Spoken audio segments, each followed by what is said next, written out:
5h30 du matin, première séance de méditation au village des Pruniers.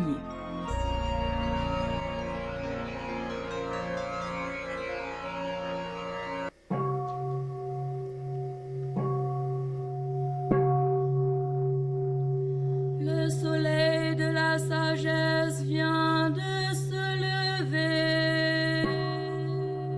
Une demi-heure de respiration en position du lotus selon les préceptes du zen.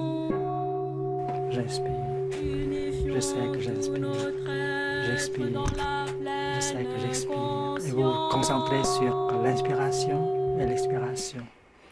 Alors la pensée s'arrête. Vous êtes devenu votre respiration.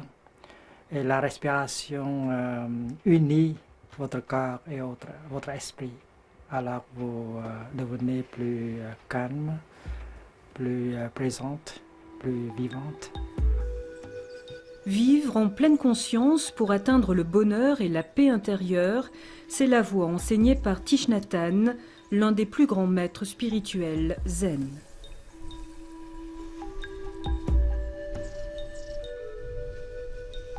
Se concentrer sur son propre souffle impose un rythme plus lent dans chaque action, comme la marche qui constitue en elle-même une forme de méditation.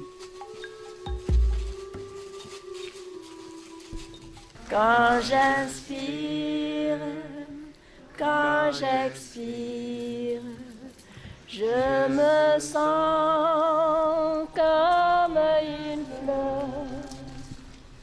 What is real, what is true, and I feel very space deep inside.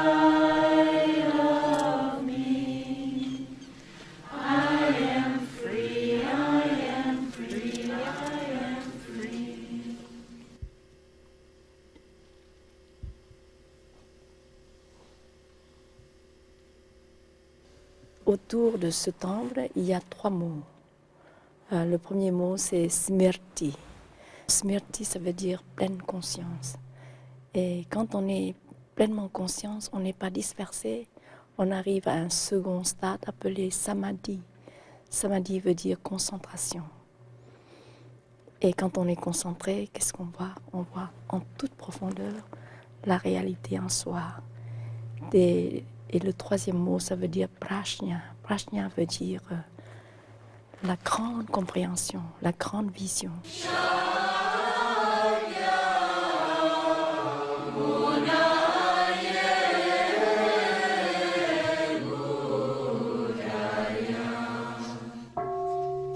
La grande vision, l'éveil, le nirvana, une quête mystérieuse qui attire des disciples venus du monde entier. Chaque semaine, Thich Nhat Hanh dispense son enseignement qui est traduit simultanément en plusieurs langues.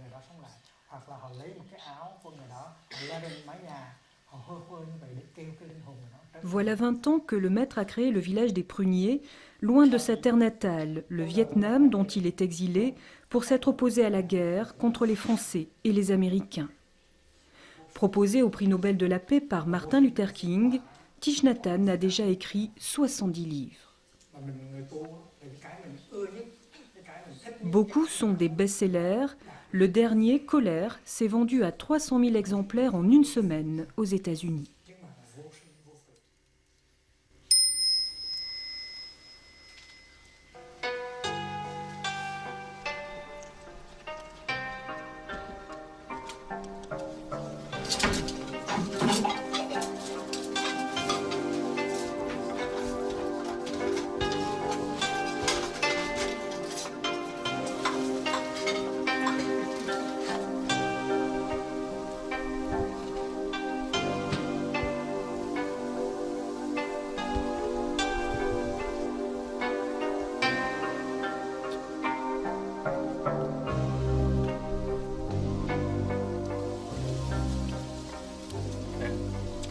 C'est bon.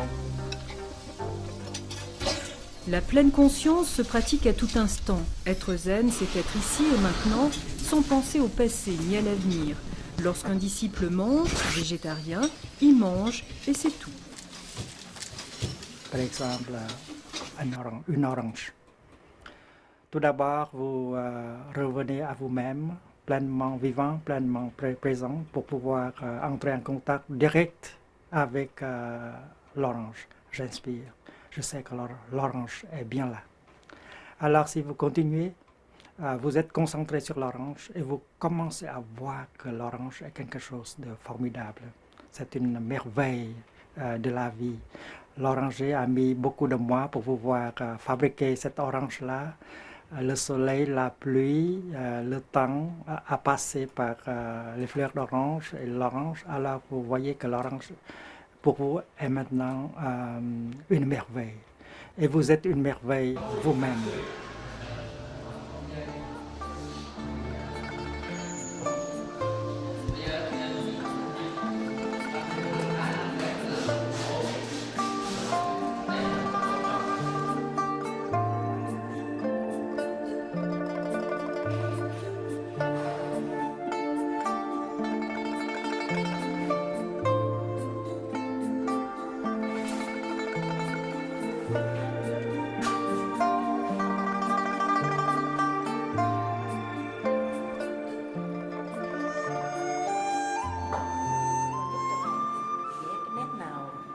Ra nét nấy.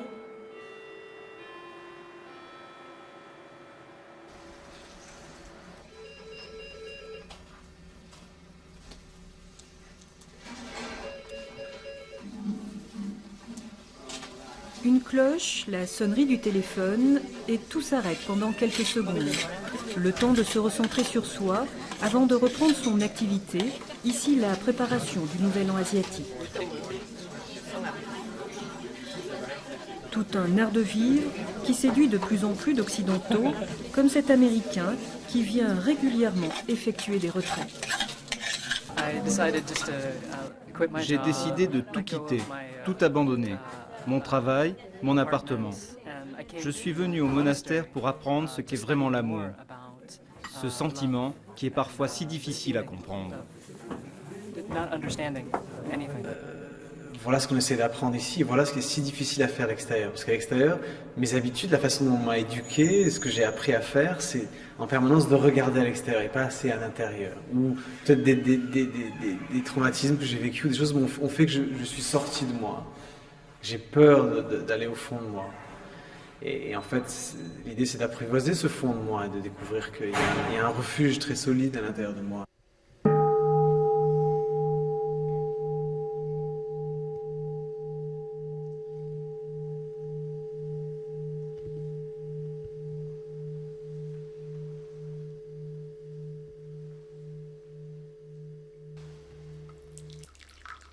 D'autres choisissent de rester. L'un était employé de banque, l'autre cardiologue. Ils ont décidé de devenir moines. Je veux consacrer 24 heures sur 24 à une pratique spirituelle qui évoluera vers la sagesse. C'est ça que je veux d'abord atteindre, si possible. Des chrétiens choisissent également le bouddhisme, adeptes du zen, sans pour autant quitter leur religion. C'est le cas de sœur Elisabeth, nonne depuis quelques années. Je me sens absolument et bouddhiste et chrétienne, complètement. Mais il faut savoir une chose, c'est qu'on peut très bien utiliser, en restant complètement chrétien, les outils qui sont donnés à la disposition aux chrétiens, musulmans, juifs, etc., en utilisant les outils qui sont offerts par nos enseignants, puisque ça date du Bouddha, 2600 ans, et qui nous permettent justement ce regard profond, cette compréhension profonde de tout ce qui nous arrive. Et alors on peut commencer à aimer les êtres dans ce qu'ils sont.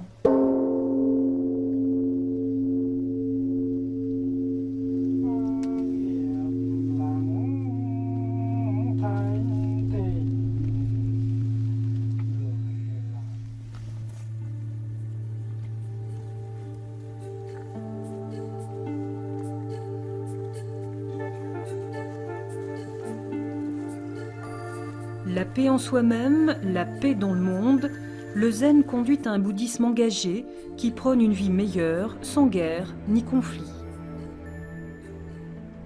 nous ne sommes pas éduqués à l'école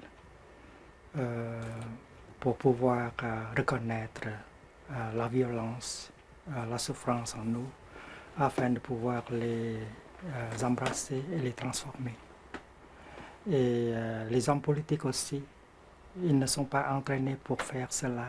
Ils ne savent pas comment reconnaître leur souffrance, la violence en eux, leur détresse. Alors quand ils agissent comme hommes ou femmes politiques,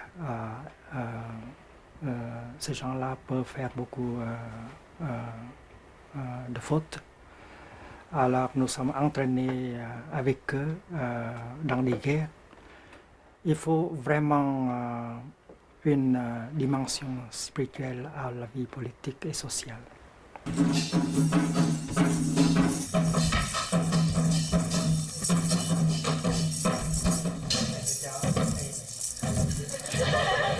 Thich Nhat Hanh se rend dans de nombreux pays, pèlerin du zen, s'adressant aux citoyens et aux chefs d'État.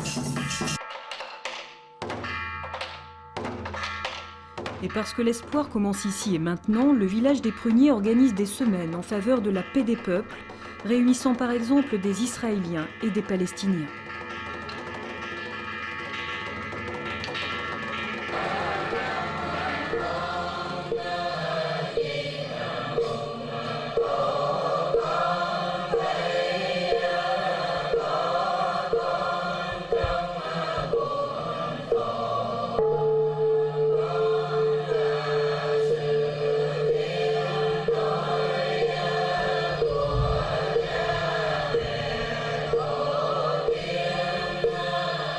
Pour ses disciples, Thich Nhat Hanh est un lotus sur une mer en feu.